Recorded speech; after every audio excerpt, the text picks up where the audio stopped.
High court అడిగిందంట. అరే high court చెప్పింది కదా సిట్టింగ్ జడ్జి తోటి పాసిబుల్ కాదని చెప్పి, సిట్టింగ్ జడ్జిని ఇవ్వలేనని చెప్పి హైకోర్టు చెప్పిన తర్వాత కూడా ఈరోజు మళ్ళీ దాని గురించి గమ్మున ఉన్నారంటే దీని వెనుక ఏదో మతలబు ఉన్నది అధ్యక్ష. దానివల్లనే వీరిద్దరు కొల్లుడు అవుతున్నారని చెప్పి చెప్పడానికి ఇది ఒక ఆధారం చాలా అధ్యక్ష. నిజంగా చిత్తశుద్ధి ఉంటే ఈ రోజైనా సరే మీరు సిబిఐకి ఇవ్వండి. లేదంటే మీరిద్దరు మ్యాచ్ ఫిక్సింగ్ లో భాగమని మీ కంట్రోల్లో పెట్టుకొని వాళ్ళని బ్లాక్మెయిల్ చేసి మీరు ముందుకు సాగాలని ఆలోచిస్తున్నారని, మీరు ఖచ్చితంగా ఒక మ్యానిఫైడ్ ఇంటెన్షన్ తోటే ముందుకెళ్తా ఉన్నారని, మీరు ఇద్దరు కలిసి కట్ట ఆడుతున్న నాటకం అని చెప్పి ఇది రుజువవుతుంది అధ్యక్ష. మీరు ఈ రకంగా మీరు తప్పుడు సమాచారాలు ఇవ్వడం ఏంది అధ్యక్ష? ఒక ముఖ్యమంత్రి హోదాలో రేవంత్ రెడ్డి గారు, ఒక మంత్రి హోదాలో శ్రీధర్ బాబు గారు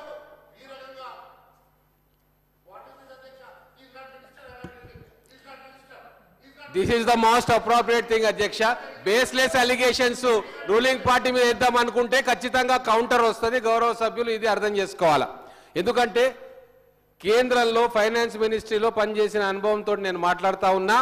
కేంద్రం దలుచుకుంటే వేల కోట్ల రూపాయలు ఎక్కడ తిన్నారో, ఏ కాంట్రాక్టర్కు అప్పనంగా నిధులు పోయినాయో, కేంద్ర ప్రభుత్వ రంగ సంస్థల నుంచి లోన్ తీసుకున్న తర్వాత అవి దుర్వినియోగం అవుతున్నాయా సద్వినియోగం అవుతున్నాయన్న బాధ్యత కేంద్ర ప్రభుత్వానికి ఎక్కువ ఉంటుంది అధ్యక్ష. ఎందుకు ఎకనామిక్ డైరెక్టరేట్, ఎన్ఫోర్స్మెంట్ విభాగం, ఈడీ ఎందుకు రాలేదు అధ్యక్ష వీళ్ళ మీద? ఎందుకు ఇన్కమ్ ట్యాక్స్ రేట్లు జరగలేదు అధ్యక్ష? ఎలక్షన్లు జరుగుతారేమో ప్రతిపక్షంలో ఉన్న పార్టీలందరి నాయకుల మీద రేళ్లు జరుగుతాయి. మొన్న ఎలక్షన్లో మా అభ్యర్థులు, ముఖ్యమైన అభ్యర్థులు శ్రీనివాసరెడ్డి గారి మీద, చాలా మంది మీద ఐటీ దాడులు జరిగాయి అధ్యక్ష. ఎవరు అనుమతి పత్రాలు ఇచ్చిండ్రు, ఎవరు కన్కరెన్స్ ఇచ్చిండ్రు, ఎందుకు దాడులు జరిగిన ఎలక్షన్ల ముందు అది ఒక్కసారి ఆత్మవిమర్శ చేసుకోవాలి. ఈ రోజు నేను చెప్తున్నాను అధ్యక్ష మీ ద్వారా వారికి, తర్వాత తెలంగాణ సమాజానికి, కాళేశ్వరం ప్రాజెక్టులో వేల కోట్ల రూపాయల అవినీతి జరిగింది. దాంట్లో 30% మాత్రమే రాష్ట్ర ప్రభుత్వం, రాష్ట్ర ఖజానా. మిగతావన్నీ కూడా కార్పొరేషన్ల ద్వారా వేల కోట్ల రూపాయల అప్పులను తీసుకొచ్చి అది దుర్వినియోగం చేస్తే ప్రధానమంత్రి గారు అంటా ఉంటారు అధ్యక్ష, వారంటే మాకు గౌరవం. ప్రతి ఒక్క రూపాయికి నేను జవాబుదారీగా ఉంటా అని చెప్పిండ్రు. నల్లధనాన్ని తీసుకొస్తా అని చెప్పిర్రు.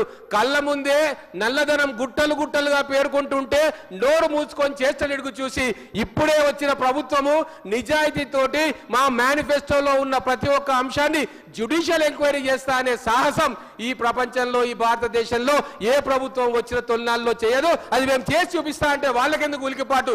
దొంగలు కలిసి ఊళ్ళు దోచుకుందామని అధ్యక్ష వాళ్ళ అభిప్రాయం. అందుకే చాలా స్పష్టంగా ఈ వేదిక ద్వారా గౌరవ మహేశ్వర్ రెడ్డి గారి సభ్యుని అడుగుతా ఉన్నా, మీరు కూడా మీ బాధ్యతను మరవద్దు, ప్రతి దాన్ని రాజకీయం చేయొద్దు. తెలంగాణ కష్టపడి సంపాదించుకున్నాము, లక్షల కోట్లు దుర్వినియోగం జరుగుతుంటే బట్టగాల్చి మీద పడేయద్దు. మీ బాధ్యత మీరు గౌరవ శాసనసభ్యులుగా నిర్వర్తించాలని చెప్పి నేను సభాముఖంగా వేడుకుంటా ఉన్నా. అధ్యక్ష, మరి వారు ఎక్కడ పనిచేసిండ్రో నాకు తెలియదు. మరి తెలిస్తే మాత్రం ఈ రకంగా మాట్లాడడం కరెక్ట్ కాదు. ఎందుకంటే అధ్యక్ష, ప్రభుత్వ రంగంలో ఒక స్టేట్ గవర్నమెంట్ మీద మీరు కాన్సెంట్ ఇవ్వకుండా, ముఖ్యమంత్రి గారు కానీ మీ ప్రభుత్వం కానీ కాన్సెంట్ ఇవ్వకుండా కేంద్ర ప్రభుత్వము ఎక్కడ కూడా ఈ సిబిఐ ఎంక్వైరీ చేసే అధికారం లేదు. దానికోసము మేము పదే అడుగుతా ఉన్నాం. మీరు ఒక్క లెటర్ ఇవ్వండి ముఖ్యమంత్రి గారు, లేకుంటే ఇక్కడ తీర్మానం చేయండి, 48 గంటల లోపల సిబిఐ ఎంక్వైరీ చేయించే బాధ్యత మాది. మీరు ఎందుకు భయపడతా ఉన్నారు సిబిఐ ఎంక్వైరీ? మీరు ఎందుకు భయపడతా ఉన్నారు సిబిఐ ఎంక్వైరీ? ఏ రకంగా మీరు ఎందుకు భయపడతా ఉన్నారు?